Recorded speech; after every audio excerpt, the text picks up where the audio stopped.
देखने को मिली है और दरअसल दूसरी तिमाही के नतीजे अगर आप उस पर गौर करें तो रिकॉर्ड ट्रांजैक्शंस हुए हैं कैम्स के बिजनेस में। एसआईपी रजिस्ट्रेशन में भी नई ऊंचाई देखने को मिली है। कंपनी की वेबसाइट हो या फिर ऐप हो, इस सब को लेकर निवेशकों को में जोरदार उत्साह है और यही मदद कर रहा है इन रिकॉर्ड ट्रांजैक्शंस के लिए। हमारे साथ जुड़ रहे हैं कैम्स के एमडी अनुज कुमार। मिस्टर कुमार, स्वागत है आपका सीएनबीसी आवाज पर। आपके रेवेन्यू में मैं देख रही हूँ सालाना आधार पर वृद्धि है, 227-28 करोड़ का आंकड़ा, EBITDA में 99 करोड़ तक का आंकड़ा देखने को मिला है। लेकिन ये जो बाकी डेटा आपने हमारे साथ शेयर किया, चाहे वो एसआईपी ट्रांजैक्शन रजिस्ट्रेशंस हो या फिर बाकी ओवरऑल ट्रांजैक्शंस, वो काफी इंटरेस्टिंग है।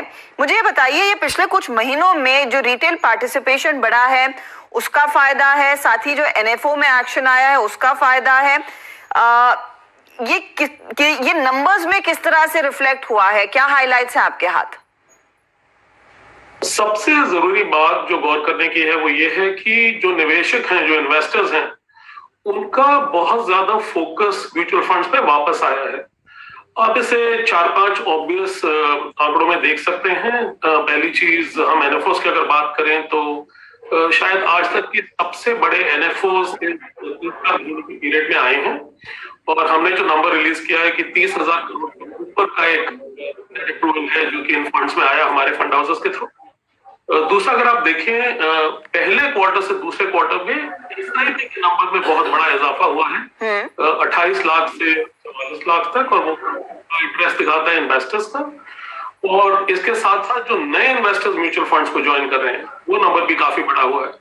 तो अगर आप इन सारी चीजों को देखें और अगर ये लॉन्ग टर्म या मीडियम टर्म ट्रेंड की तरह नजर आता है, ऑफकोर्स हमें 1 या 2 क्वार्टर और वेट करना पड़ेगा, तो इसमें दिखाई देता है कि इन्वेस्टर्स का फेथ वापस आया है, मार्केट ज्यादा ब्रॉड और ज्यादा डीप हो रही है। अनडाउटेडली सर, इन्वेस्टर्स का फेथ तो है, लेकिन नवंबर में जो करेक्शन देखने को मिला है और स्पेशली जो धुलाई हुई है कुछ स्टॉक्स की, उसके चलते क्या आपको लग रहा है कुछ सेंटिमेंट पर असर होगा या फिर ये बहुत शॉर्ट लिव्ड रहेगा?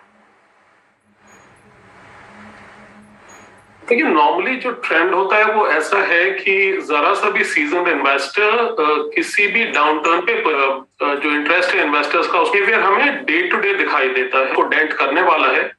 और हमारी एक्सपेक्टेशन है कि नवंबर या दिसंबर में जो भी short term trend play out करता है उससे कोई खास फर्क नहीं पड़ेगा। पर अगर नंबर ऑफ इन्वेस्टर्स, उनका फेथ म्यूचुअल फंड्स में इंटैक्ट है और बढ़ रहा है, तो वो एक स्ट्रॉन्ग ट्रेंड लाइन है जो कि प्ले आउट होनी चाहिए। अच्छा, इस ट्रेंड लाइन में मुझे बताइए, ये ऑनलाइन ट्रांजैक्शन की जो होड़ है मार्केट में, उससे आपको कितना फायदा मिल रहा है? आपकी डिजिटल प्रॉपर्टीज में किस तरह की ग्रोथ दर्ज हो रही है? जी जरूर, बिल्कुल ठीक बात कह रहे हैं आप। और ग्लोबली अगर आप देखें, जो भी काम हम रिटेल कंज्यूमर के लिए आसान बनाते हैं, चाहे वो बुक्स खरीदना हो या इन्वेस्टमेंट करना हो, उतनी तेजी से उस इंडस्ट्री में पार्टिसिपेट करते हैं। आज की तारीख में इन्वेस्टमेंट करना, रिडेम्पशन करना, इलेक्ट्रॉनिक केवाईसी, वीडियो आईपीवी के थ्रू करना, पैसों का लेन देन म्यूचुअल फंड्स के साथ करना, सब कुछ इलेक्ट्रॉनिक हो गया है। 80 to 85% इन्वेस्टर्स इसी तरह से ट्रांजैक्ट कर रहे हैं। और क्योंकि वो सारा प्रोसेस और उसके अलावा अपने स्टेटमेंट्स, टैक्स गेन्स को समझना और क्वेरीज को आंसर करवाना, करीब करीब सभी कुछ डिजिटल की तरफ जा रहा है और 80% से ऊपर ये नंबर्स हैं। इसका काफी बड़ा योगदान रहा है क्योंकि हम प्रोसेस को इजी बना देते हैं और सब कुछ रियल टाइम में होता है और इन्वेस्टर्स का फेथ इन चीजों से बहुत बढ़ता है। सर, मुझे एक अंदाजा अगर आप ये देखिए, फिर ये ऑनलाइन ट्रांजैक्शंस आपके बिजनेस को स्केल करने में कितना मदद करेंगे? वो सर्टनली मदद करते हैं क्योंकि जैसे इन्वेस्टर्स का नंबर बढ़ता है, आप ये देखिए कि आज इंटरनेट और मोबाइल फोन की पेनिट्रेशन जितनी बढ़ रही है, कंज्यूमर्स बाकी सारी कॉमर्स इंटरनेट पे ही करने की कोशिश कर रहे हैं। उनकी हमारी इंडस्ट्री से यही एक्सपेक्टेशन है। इसके सिर्फ 2 हिस्से हैं कि जो नए इन्वेस्टर्स आ रहे हैं वो कई बार अभी भी पेपर और चेक्स के थ्रू ट्रांजैक्ट करते हैं और पहले 1 साल में करीब करीब वो मूव करते हैं या सुजल आउट कर जाते हैं इलेक्ट्रॉनिक और डिजिटल की तरफ।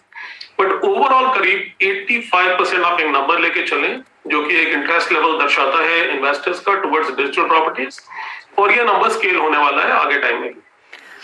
मैं आपसे ये समझना चाह रही हूँ कि एक तो क्या अगर आप हमारे साथ आंकड़े शेयर कर पाएंगे कि रफली ये किस तरह की ग्रोथ में ट्रांसलेट होगा, और कुछ रिपोर्ट्स ये भी सजेस्ट कर रही हैं कि अकाउंट एग्रीगेटर के पोटेंशियल को आप बखूबी कैप्चर करेंगे, वहां पर कितना स्कोप है?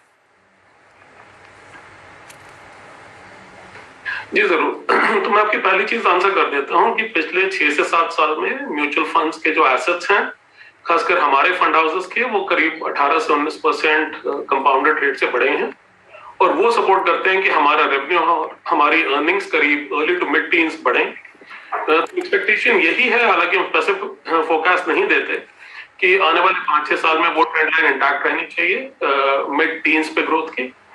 जहां तक अकाउंट एग्रीगेटर का सवाल है, ये एक ब्रांड न्यू इनोवेशन है जो कि आरबीआई ने इंट्रोड्यूस किया है। इसकी लाइसेंसिंग पिछले साल हुई थी 2020 में और अभी तक कंटिन्यू कर रही है। इसके थ्रू रिटेल इन्वेस्टर्स, खाली म्यूचुअल फंड्स के नहीं, पर banks, insurance, pension, mutual fund, सब तरह के इन्वेस्टर्स अपने अकाउंट स्टेटमेंट्स और अपनी एग्रीगेट पोर्टफोलियोज को एक जगह मॉनिटर कर पाएंगे और किसी भी लेंडर को या किसी भी थर्ड पार्टी को, भले ही वो पासपोर्ट के लिए अप्लाई कर रहे हो या वीजा के लिए या टैक्स रिटर्न भर रहे हो, एक जगह रियल टाइम में आपके सारे फाइनेंशियल एसेट्स की एक सिंगल स्टेटमेंट बन के आ जाएगी।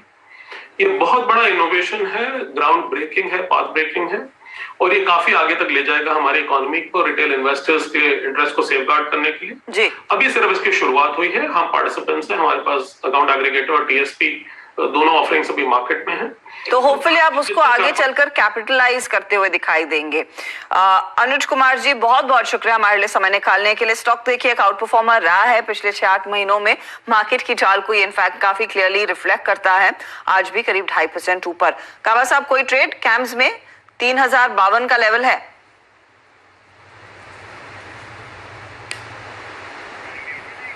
कावा साहब म्यूट हैं आप। सॉरी मुझे किसी का फोन आ गया था। यस, 3000 जो सपोर्ट जोन है इसके आसपास ही ट्रेड कर रहा है। अगर ये समझ जाता है तो एक करीब 3200 का जोन देखेंगे, तो मेरे ख्याल से यस ट्रेड बनता है प्योरली, लेकिन 3000 का स्टॉप लगाना जरूरी है। 3200 के टारगेट के लिए एक ट्रेड और 3000 का स्टॉप लॉस लगाइए। खिलाड़ी नंबर 1 की